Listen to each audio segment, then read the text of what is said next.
Hi, this is Dr. Angelique Shear, Assistant Director for Exceptional Child Education, ECE. I'm here to discuss supporting equitable access for students with disabilities. This information was provided in the September principals meeting, and some additional information was added in the October elementary school principals meeting. And so we're going to have this as an opportunity for people to come back and have the power of pause and review this information, because the feedback we received was that this is great information and it is not just for principals, but for other support staff, instructional coaches, and other administrators to support our teachers. So we're going to talk about the 6 co-teaching models with an emphasis on the preferred models. And we're going to also talk about activities to support effective co-teaching in our schools. So when thinking about equitable access, we want to talk about the least restrictive environment for our students with disabilities. Students with disabilities can receive their special education services in a variety of settings. This graphic describes that continuum, which ranges from the general education setting to hospitals or institutions. And it's our responsibility to include students with disabilities in the general education setting to the maximum extent appropriate, because we want to provide them that equitable access to the core content. And that equitable access is important because if we want our students with disabilities to meet high academic outcomes, we have to ensure they have access to that same curriculum. When students with disabilities are taught in separate settings, the intensity of their collective needs may result in the delivery of the core curriculum not being accomplished.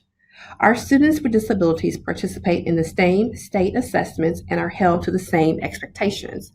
There's only a 1% population of our students who participate in the alternate assessment. So for that remaining 99% of students with disabilities, we need to make sure they have access to that core content. Our regulations tell us that we need to include students with disabilities to the maximum extent appropriate. However, it's also what is great for kids. We need to think about the benefit that it has for our students to be exposed to that core content. One of the ways we're going to discuss today is co-teaching, to talk about how we can increase that access to the core content. So co-teaching occurs when 2 or more certified teachers jointly deliver instruction to a diverse group of students in a single space. Note the use of the word certified teachers. This is not an instructional assistant or paraprofessional. They can support instruction, but they cannot be considered a co-teacher. It must be 2 certified teachers. I want to include this little disclaimer about co-teaching. When special educators and ESL teachers are co-teaching in subjects in which they have had limited professional preparation, their skill for contributing to initial instruction may take some time to develop. For example, when I was a co-teacher, I had to teach science. I'm not a science teacher. I was an ECE teacher. So it took me some time to learn about the weather and how to use the weather systems to make predictions. And so it may take time for teachers to learn that content to provide that initial instruction. And with that said, care must be taken by the co-teachers to outline their roles and responsibilities so that both professionals have meaningful roles capitalizing on their strengths. Both teachers are value added to the instruction, and it's on them to kind of work together to determine how they're going to contribute to the content. So let's take some time talking about the co-teaching models. There are 6 co-teaching models based on the work of Marilyn Friend. So the first 3 that we're going to talk about are models that might be used when you're using whole group instruction. The first model is 1 teach, 1 observe, 1 teach, 1 assist, and then team teaching. So 1 teach, 1 observe is where 1 teacher is providing the instruction and 1 teacher is observing the classroom to collect data per se. The next model is 1 teach, 1 assist, where 1 teacher is providing the instruction and the other teacher is circulating the room to provide assistance. It could be to prompt students to complete their work. It could be to do minor checks to check for understanding. It could be answering students' questions. And it could be even prompting students to finish a task to add on to their assignment. It's just a variety of ways that can be implemented. Based on our observations across the district, our teachers know how to do 1 teach, 1 assist. But let's think about that. Does that require a certified teacher to provide that level of support? Or is that maybe something that other support staff can provide? We really want to capitalize on the use of certified teachers and really think about better ways to maximize the supports that they can provide. So let's talk about team teaching. Team teaching is when we have the co-teaching partners are both fully engaged in leading the core instruction at the same time. It could be one teacher is providing instruction and the other is completing a graphic organizer on the board, or they could be writing on the chart paper to capture ideas. But both teachers are fully engaged and they're in like a conversation. So it's not a matter of one teacher teaches part of the lesson, then the other teacher teaches the other part. It's not just turn taking. It really is both teachers fully engaged in providing that instruction. They have equally active roles to provide that instruction. The pro of this, one benefit of this is that you capitalize on the strength of both teachers. All teachers have something to add, and so this capitalizes on their strengths.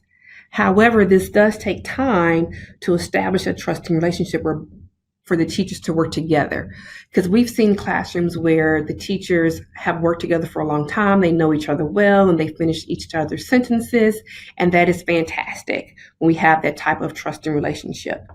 Additionally, I want to add that both teachers have to be competent in the content in order for that team teaching to be effective for the students in the classroom. Next, we're going to talk about small group models of co-teaching. There's 3 models where the students are in smaller groups to increase that access to the teacher and to increase that student engagement. We have station teaching, parallel teaching, and alternative teaching. In station teaching, the co-teaching partners divide the instructional content into 2 or more segments, with each partner taking responsibility for delivery of instruction within that station.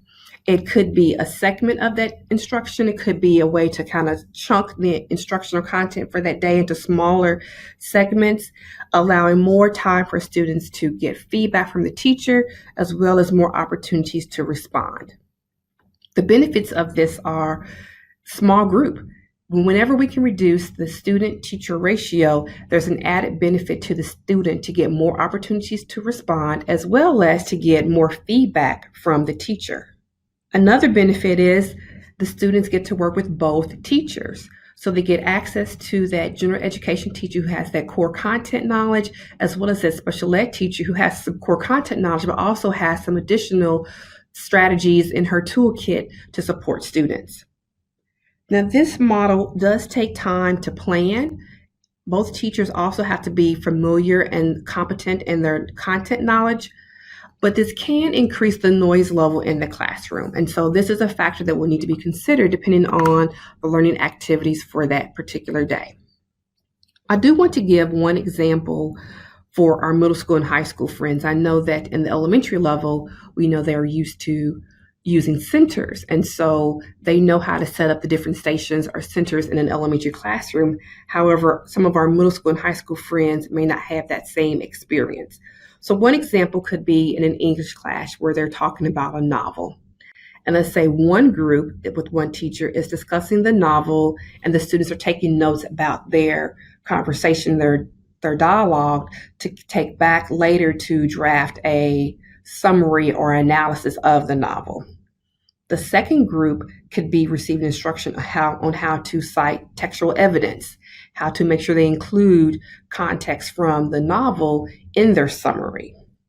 And then the final group could maybe watch a video clip of that novel or listen to the novel on audio for students who may like to have that auditory piece as well as that piece where they read to themselves. So that's just one example of how station teaching could be used in the middle school or high school setting. I also want to add that with station teaching, the way the students are grouped should vary. This is not for there to be a low group, a high group, and then a medium group. You really want to think about different ways to group the students so that students have different interactions with different students to learn from each other. So how the students are grouped can be based on the lesson, or it could be based on the student interests or students who you know work well together. So those groups should be changeable, but you also want to be thoughtful in how you structure those groups. Next, we're going to talk about parallel teaching. This is where co-teachers take on an active role, and they divide the class into two heterogeneous groups, and they both teach content at the same time simultaneously. Could divide the classroom front to back, or it could be divided in half on side to side. So there's a variety of ways that the students may be grouped.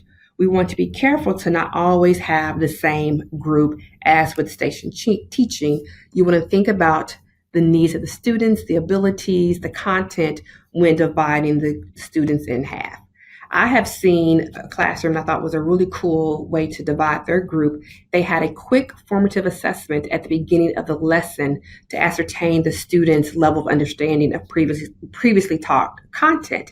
And so based on how the students completed that quick formative assessment, and it was on a sticky note. Basically, there was a problem that the students had to work through, and they put their answers on a sticky note, and the teachers basically used those responses on how they divided the students that particular day. Both teachers are providing the same content. How they deliver that content might be a little bit different, but both teachers are both fully engaged teaching their respective groups. But then once again, the benefits of this are reduced teacher-student ratio, increased opportunities to respond, and increased opportunities for feedback to students from the teacher. The next co-teaching model is alternative teaching. Now this one varies just slightly from the other two small group models in that there's a small group that's pulled out for a specific instructional purpose. So one teacher has a larger group of students, and then the other teacher has a smaller group of the classroom. And this temporarily, notice that that's bolded, temporarily formed group may be based on some reteaching, some pre-teaching, some enrichment. And so let's say you have a large group of students, like 5 to 6 students who were absent the previous day. And so for part of the lesson, one teacher is working with that small group of students who were absent so that the other teacher can go on and proceed with the larger group of the students. It could be some reteaching where a group of students didn't quite get the content. So it's a small group of students and the other group of students are moving forward. I want to add that this can also be used for enrichment for students who totally understood, they totally got that content, where maybe the bulk of the class didn't get it, but you had a small group who did, and they were ready to go on to the next thing. So you want to give them opportunity for enrichment. With this model of teaching, co-teaching, the roles of the teachers who provide that small group and the large group should be exchanged to basically ensure that students understand that one teacher is not the teacher assistant, but both are equally important in that instructional process. So thinking about those co-teaching models, how could you see those co-teaching models used within the workshop model for elementary level? What approach could you use during that instructional block of time? We know that for literacy, it's 90 minutes, and for math, it's 75 minutes. How could those co-teaching models be used within that workshop model? For friends on the middle school and high school level, with block scheduling, or even within that 50 to 60 minute time period, how could you maximize the instructional time with two co-teachers? One thing to note, the co-teaching model used will depend on the content that you're providing. So I want to give you a couple of tips to think about. So you want to consider these variables when co-teaching. You want to think about the content. What are the student needs? What are the learning profiles? What is the actual activity that you're going to use to implement that instruction to make sure that students have that understanding? And also you want to consider what is the teacher content knowledge. We have to be thoughtful that both teachers are competent in that content knowledge. So we want to be thoughtful with that piece when we're considering which co-teaching models are going to be used. And I want to make sure that it's clear that I'm not saying that the co-teaching model has to be used for the entire class time. It might just be used for a specific part of just that instructional block. So it may not be from the beginning of the class to the end of the class. It might be for a 20 to 30 minute part of the lesson, or it could be for 10, 15 minutes. It really depends on the content and the activities for that particular day. Thinking about what we've talked about with co-teaching and that equitable access, we really want our ECE and regular ed teachers collaborating to provide instruction. And what that will look like is they're going to have to co-plan, co-teach, and co-assess to determine what they're going to teach next and how they're going to teach the next unit of study. We want our teachers providing high quality instruction with personalized learning opportunities, really considering our students and those student needs. We want to give students access to the core content while using their accommodations based on those specific needs. And for our students with disabilities, we are to provide that specially designed instruction, which is designed to close those learning gaps, not increase the gaps because they're pulled out of gen ed so much, but really close those learning and opportunity gaps. Because the thing about core content, it's not a nice to have, it's actually a must have. Support staff are going into classrooms and doing those weekly walkthroughs. Some questions to ask yourself. What were the teachers doing? What were the students doing? And how are the students benefiting from having two teachers in the classroom? If the learning experience is not significantly different by having two teachers in the classroom, is this an effective and efficient co-teaching team? We really want to think about how are the students benefiting from having two teachers in the classroom when we're considering the co-teaching environment. Here's some ways to support the teachers. Making sure that both teachers are perceived as equals, allowing time and making time for them to co-plan. They have to have the opportunity to co-plan those rich learning experiences for our students. Maybe consider providing space within the classroom. So the special ed teacher may have a desk as well as a gen ed teacher, depending on the level of students, the grade level, the content, sharing that space, as well as planning for parent understanding. Sometimes our parents have questions about what co-teaching is and the benefits to their students. They may think that, oh, little Angelique needs to be pulled out into a small group all the time in order to increase her reading skills. It may be accomplished in a co-taught setting. And so making that time to discuss with the parents of the students with disabilities, as well as the other students who don't have disabilities in the classroom, when parents may ask, well, why are there two teachers in the classroom? So making that time to plan for understanding. And I think just making the inclusive environments and co-teaching the norm. That's a way to support the students as well as the teachers when it's just the norm. This is what we do. This is how we provide instruction to our students. Resource rooms and special class should be used for those very unique situations, not just because students are behind academically. It should be used for our most significant learners. Some things to consider with the master schedule. This is always a question that we receive. First step is consider the general education setting for all of our students. And the next step right away is we got to review the data.